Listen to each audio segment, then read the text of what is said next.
Joshua chapter 8, the Israelites defeat Ai. This is when after the Israelites repented for the sin of Achan. Then the Lord said to Joshua, "Do not be afraid or discouraged. Take all your fighting men and attack Ai. For I have given you the king of Ai, his people, his town, and his land. You will destroy them as you destroyed Jericho and its king. But this time you may keep the plunder and the livestock for yourself. Set an ambush behind the town." So Joshua and all the fighting men set out to attack Ai.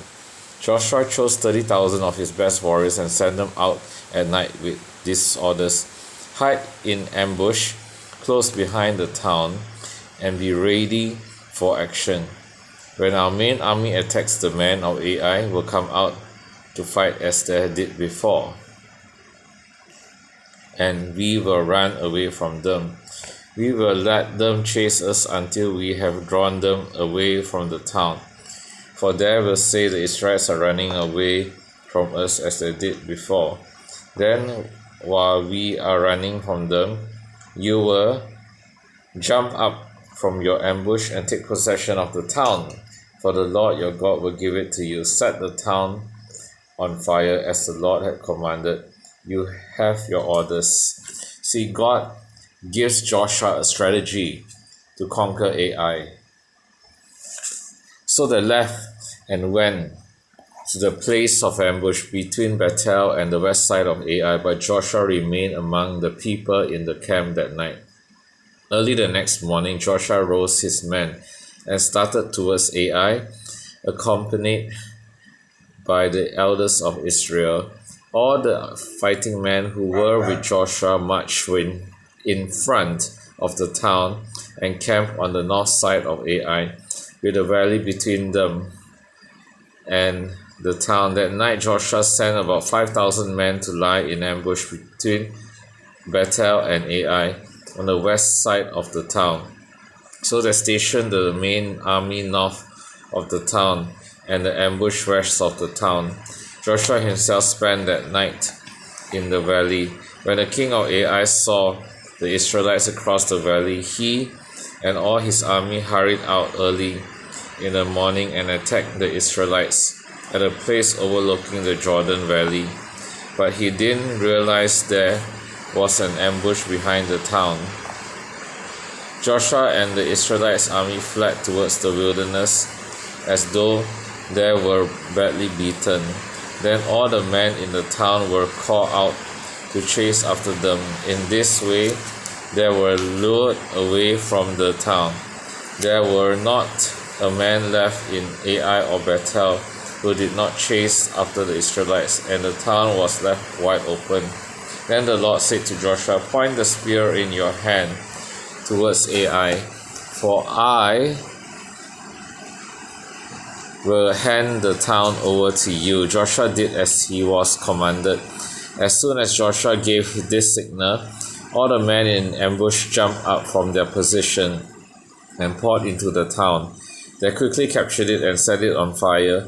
When the men of Ai looked behind them, smoke from the town was filling the sky, and they had nowhere to go, for the Israelites who had fled in the direction of the wilderness now turned on their pursuers. When Joshua and all the other Israelites saw that the ambush had succeeded and that smoke was rising from the town, they turned and attacked the men of Ai. Meanwhile, the Israelites who were inside the town came out and attacked the enemy from the rear. So the men of Ai were caught in the middle with Israelites fighters on both sides. Israel attacked them and not a single person survived or escaped. Only the king of Ai was taken alive and brought to Joshua.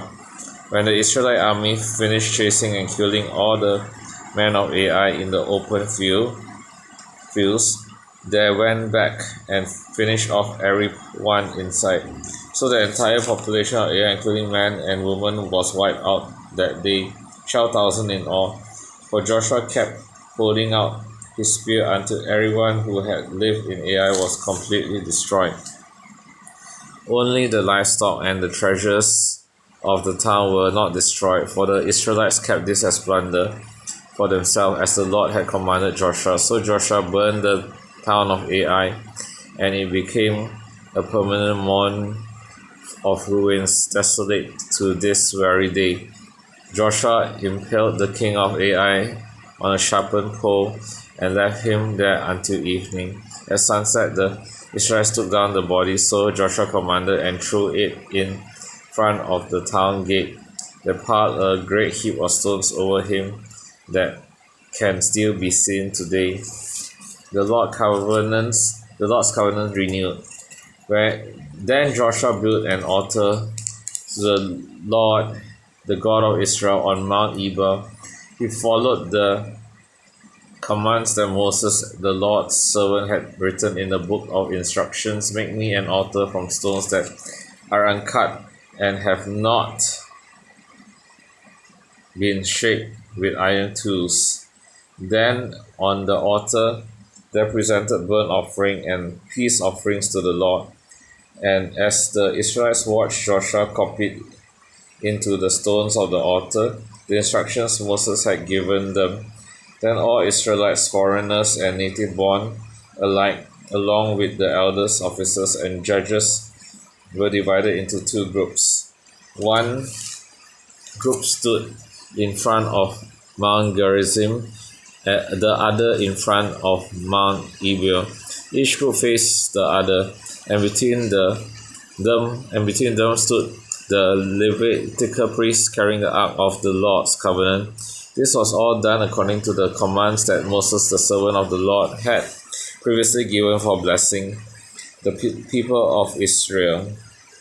Joshua then read to them all the blessings and curses Moses had written in the book of instructions. Every word of every command that Moses had ever given was read to the entire assembly of Israel, including the women and children and the foreigners who lived among them. This is the word of God.